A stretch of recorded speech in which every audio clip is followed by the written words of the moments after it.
Guys welcome back to my YouTube channel. Guys आज हम लोग वसवाल द्वारा प्रोवाइड किया हमारा क्वेश्चन बैंक में बहुत सारे नोट्स भी दिए गए हैं।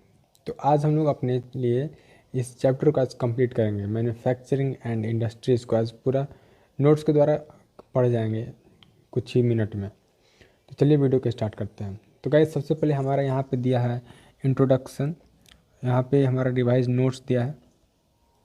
उसके बाद यहाँ पे दिया है, एक मिनट गाइज मैं आपको बता दूँ, I am also a student of the class 10th। साथ में हम लोग तैयारी करेंगे, I am not a teacher. साथ में रिवीजन करेंगे, साथ में पढ़ाई करेंगे। ओके, तो यहाँ पे स्टार्ट करते हैं हमारा manufacturing industries introduction, location and classification. तो हमारा सबसे पहले इंट्रोडक्शन आता है।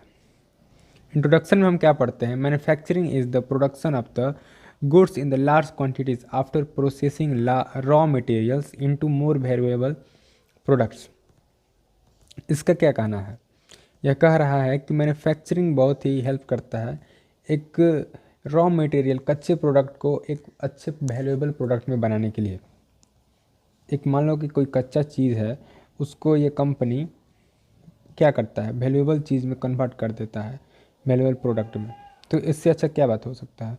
जैसे कि एग्जांपल मैं आपको बाद में देता हूँ। पहले यहाँ पे दिया है हमारा इम्पोर्टेंस ऑफ मैन्युफैक्चरिंग, इसको पढ़ेंगे, पहले इसको पढ़ लें। यहाँ पे हमारा दिया है industries that manufacture finish product from primary materials are called manufacturing industries.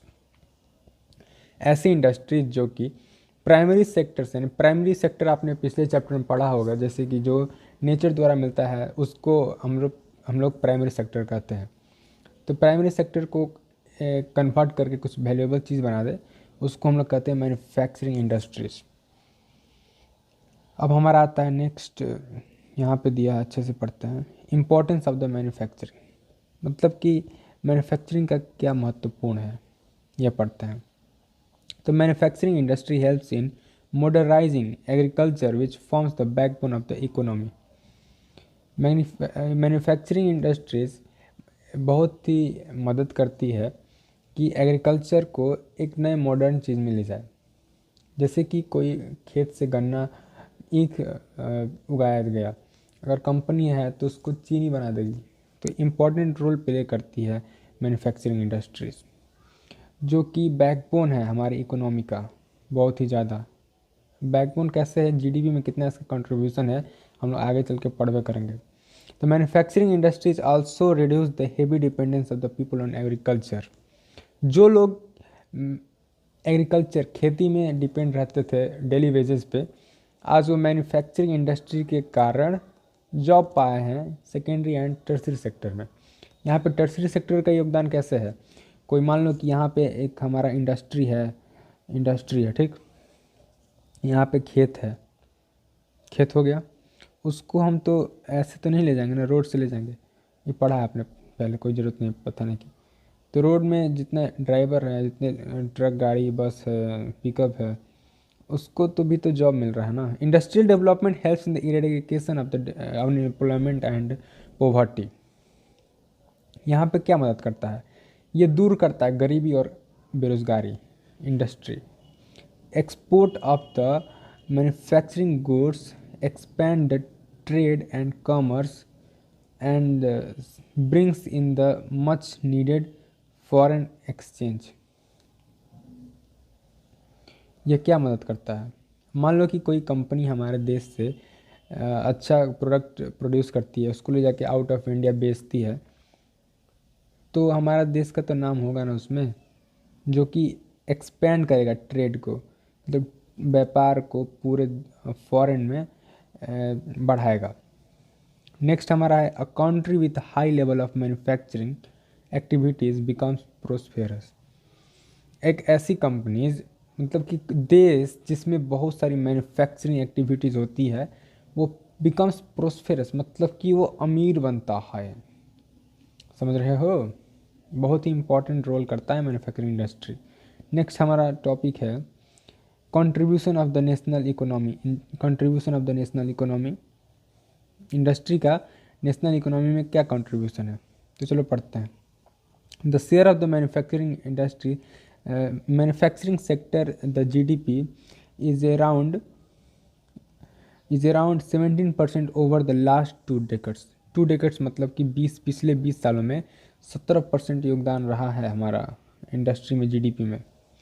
और the total contribution of the GDP 27%, मतलब कि अभी तक पूरा हमारा 27% योगदान रहता है इंडस्ट्री का पूरे जीडीपी में, जिसमें कि हमारा 10% आता है माइनिंग, खुदाई, क्वायरिंग और इलेक्ट्रिसिटी और गैस से।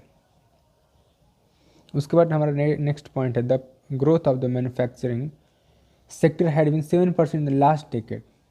मतलब कि पिछले 10 सालों में 7% मैन्युफैक्चरिंग सेक्टर का बढ़ोतरी हुआ है। और the since 2003 the growth has been 9 to 10% per annum. मतलब कि 2003 से अब हर एक साल करीब 9 से 10% उसका ग्रोथ हुआ है, यानी कि विकास हुआ है। The desired growth rate over the next decade is 12%। मतलब कि आशा लगाया गया है कि अगले आने वाले 10 सालों में 12% इसका योगदान हो जाएगा।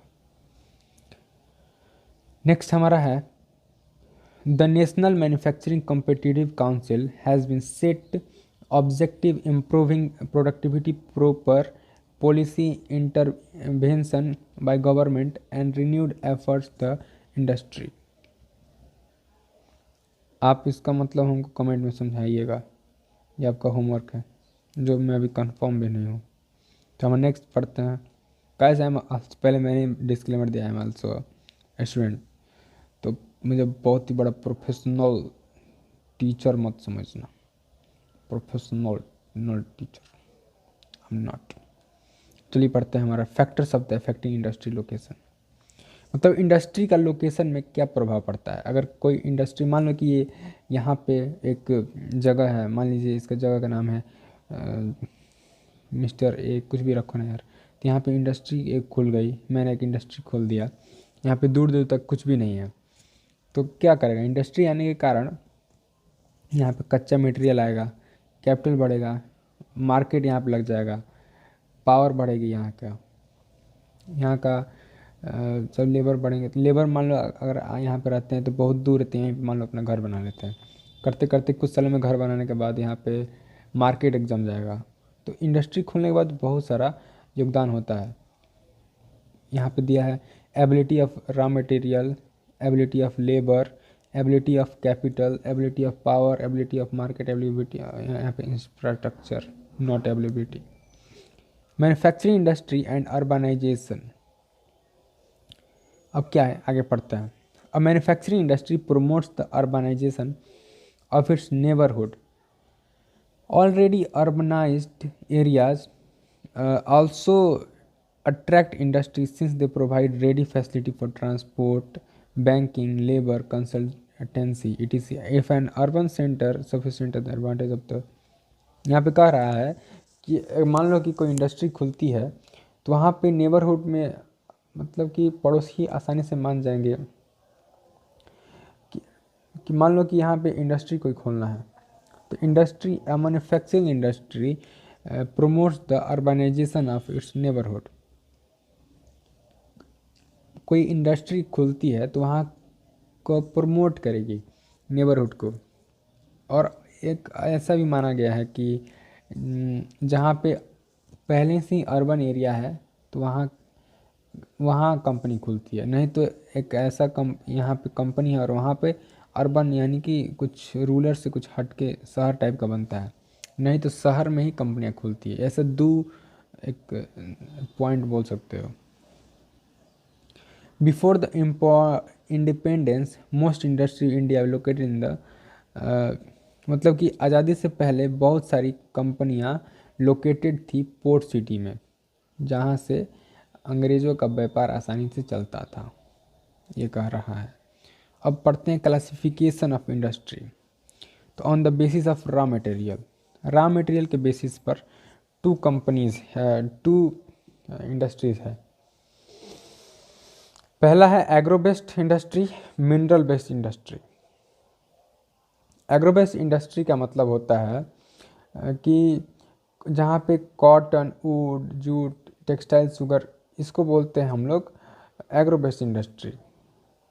मिनरल इंडस्ट्री में हमारा आता है आयरन, स्टील, सीमेंट, एल्युमिनियम, और यहाँ पे क्या है पेट्रोकेमिकल, जिसमें केमिकल सीमेंट या धातु पदार्थ हो उसको हम लोग बोलते हैं मिनरल बेस्ड इंडस्ट्री। और जहाँ पे ये सब छोटा मोटा चीज़ हो, कॉटन, छोटा मोटा नहीं बोलेंगे यार, ये भी महंगा है, इम्पोर्टेंट है सबका, रबर, चीनी, चाय, कॉफ़ी, इसको हम बोलते हैं एग्रो बेस्ड इंडस्ट्री, याद कर लेना इसको। उसके बाद हमारा है on the basis of their main role.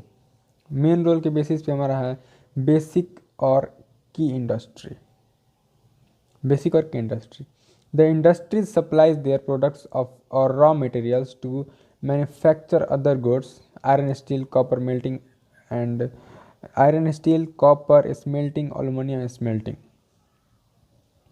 साधारण और चाबी टाइप का इंडस्ट्री को बोलते हैं हम लोग, इसको चाबी नहीं बोलेंगे, इसको हम बोलेंगे बेसिक और की बेस्ड इंडस्ट्री।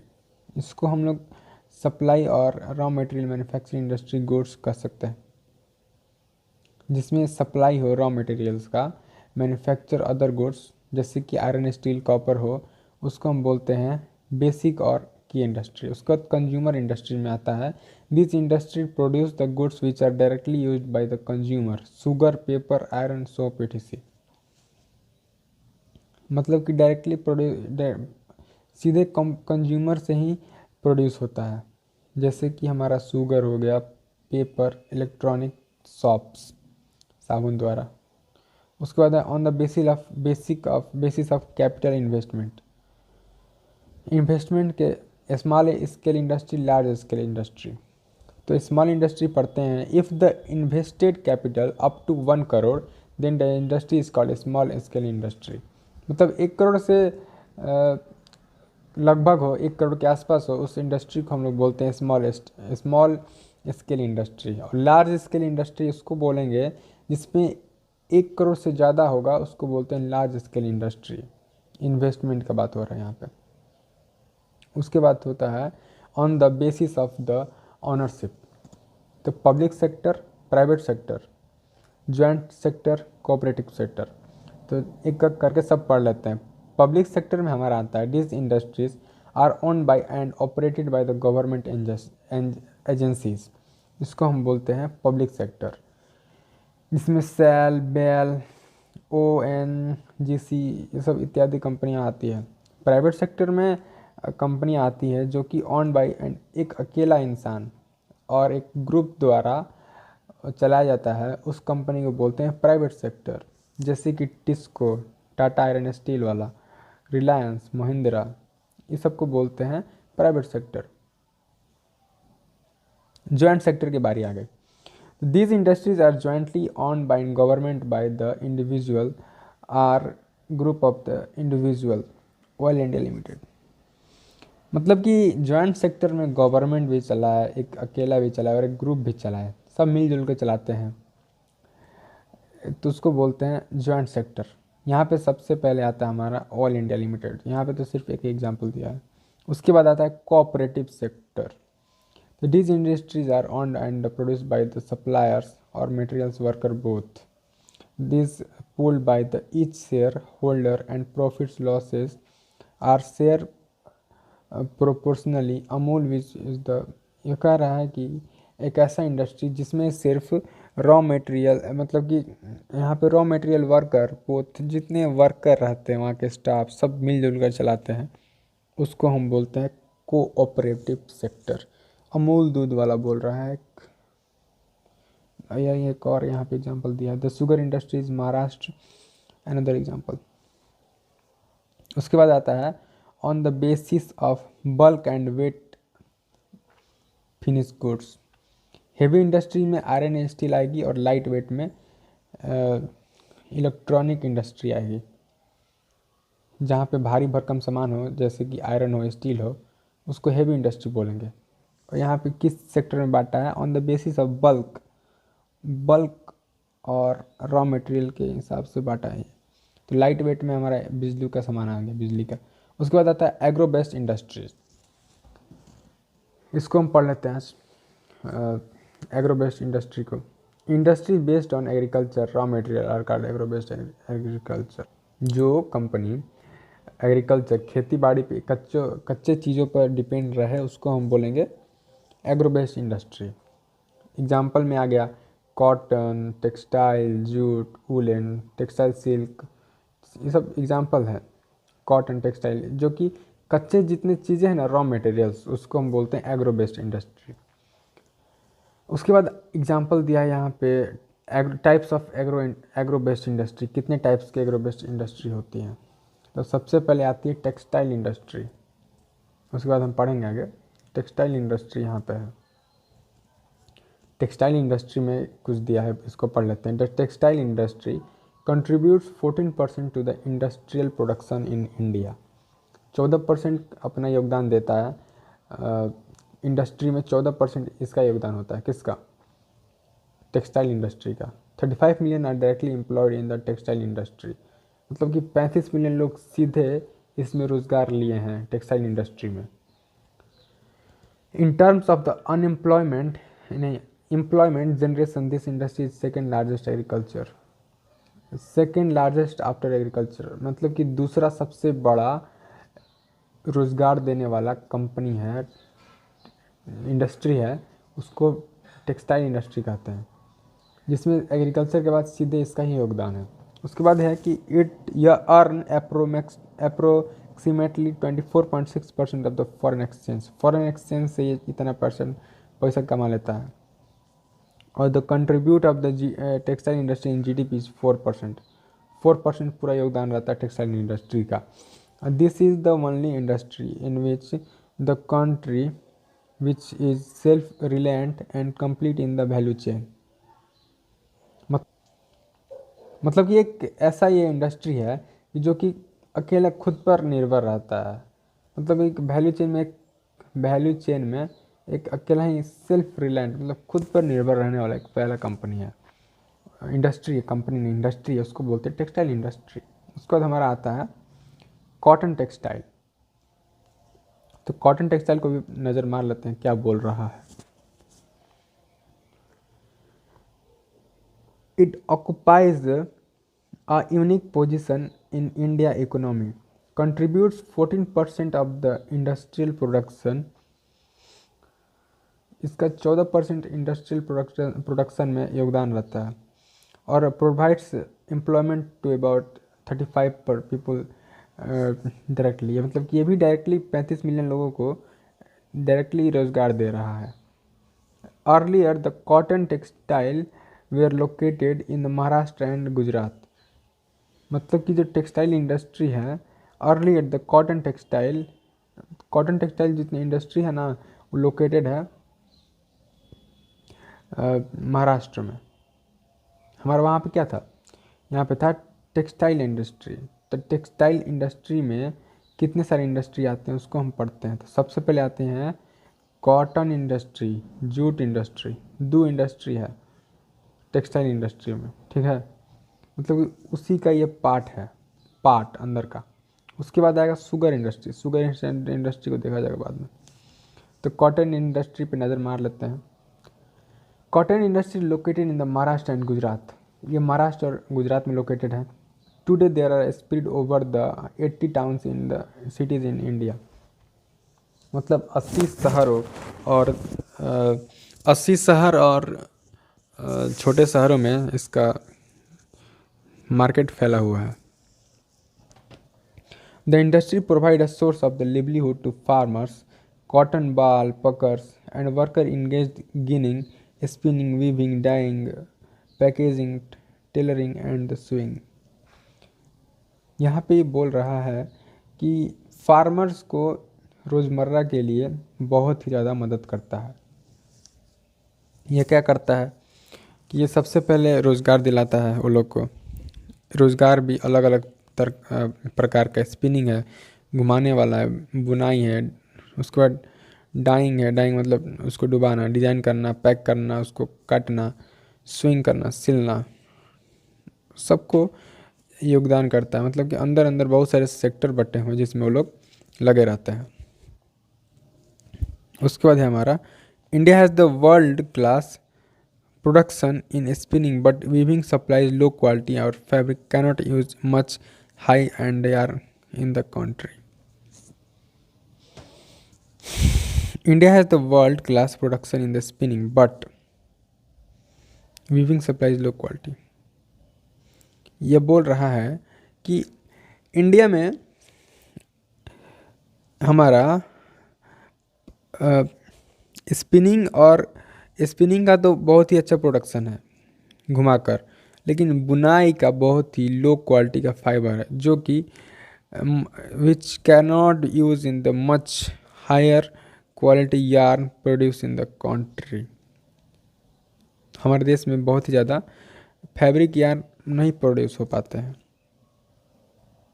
उसके बाद हमारा एक पॉइंट यहाँ पे छूटा हुआ था, scarcity of the good quality cotton, obsolete machinery, erecting, supplying and low productivity competition are the some problem faced by the cotton textile industry। मतलब कि scarcity मतलब कि अच्छा क्वालिटी का कॉटन में कमी आने के कारण और अच्छे मशीनरी, इरेक्टिव पावर सप्लाई, मतलब कि low productive of labour and stiff competition of the faced by the cotton industry. बहुत सारी प्रॉब्लम उसमें आती है, मशीनरी में प्रॉब्लम आ जाएगी, कभी कभी पावर सप्लाई में प्रॉब्लम आ जाएगी, और कभी कभी तो लेबर ही कम प्रोडक्शन करते हैं। तो ये सारी कंपटीशन है यहाँ पे हमारी कॉटन टेक्सटाइल्स में। उसके बाद हम नज़र मारते हैं जूट टेक्सटाइल पे, उसका ही पार्ट, टेक्सटाइल का ही पार्ट है जूट टेक्सटाइल। तो यहाँ पे क्या बोल रहा है कि there are about 80 jutes mill in India and most of this located in the West Bengal, mainly in the Hooghly, क्या दिया है, हगली बेसिन। एक कोई बेसिन नदी का किनारा होगा, नहीं तो समुद्र का किनारा होगा, उसी को बोल रहा है हगली बेसिन। यहाँ पे मेरा फोटो आ रहा है और हम गरीब दिख रहे हैं।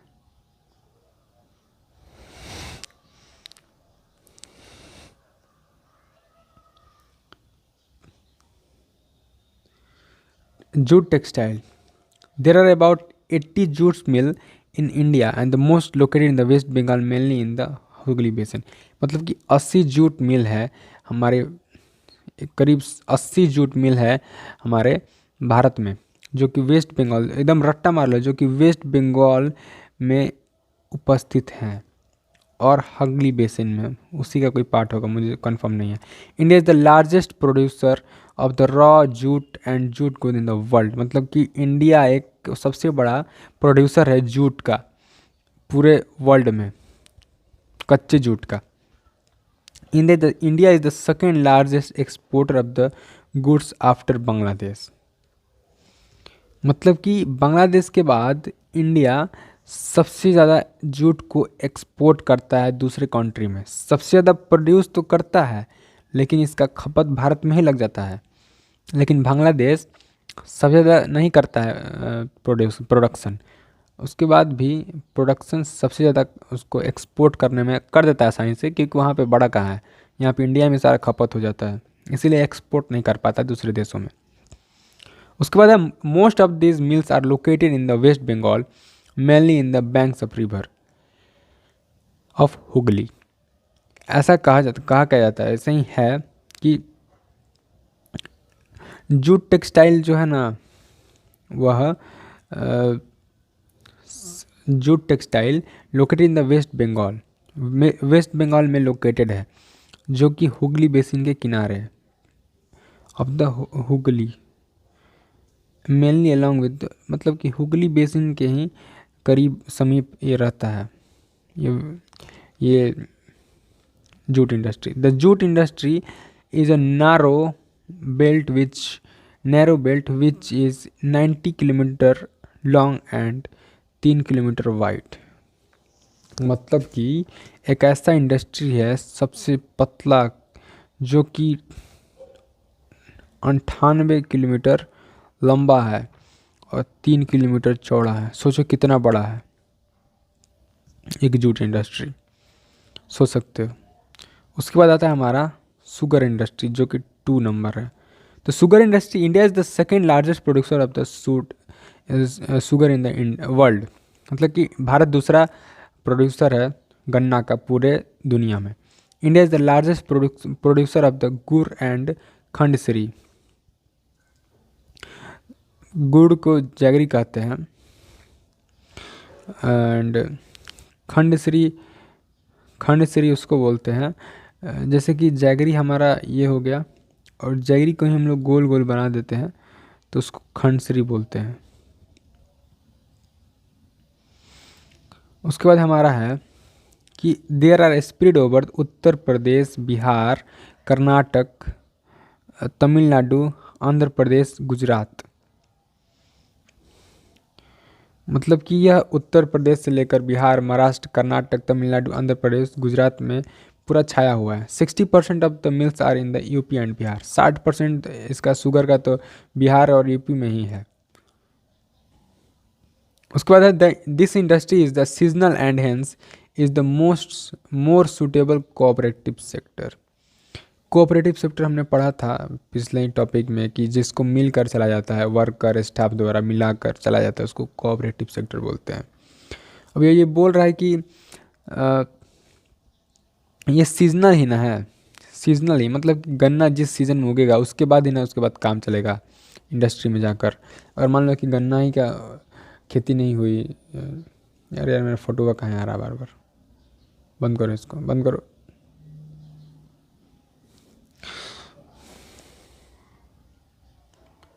अगर मान लो कि जिस सीज़न में खेती नहीं हुई, खेती हुई है, मान लो कि जिस सीज़न में हुई उसके बाद कुछ में 6 महीना तो टाइम लगेगा उगने में, सीजनल है इसलिए सीजनल बोलते हैं इसको।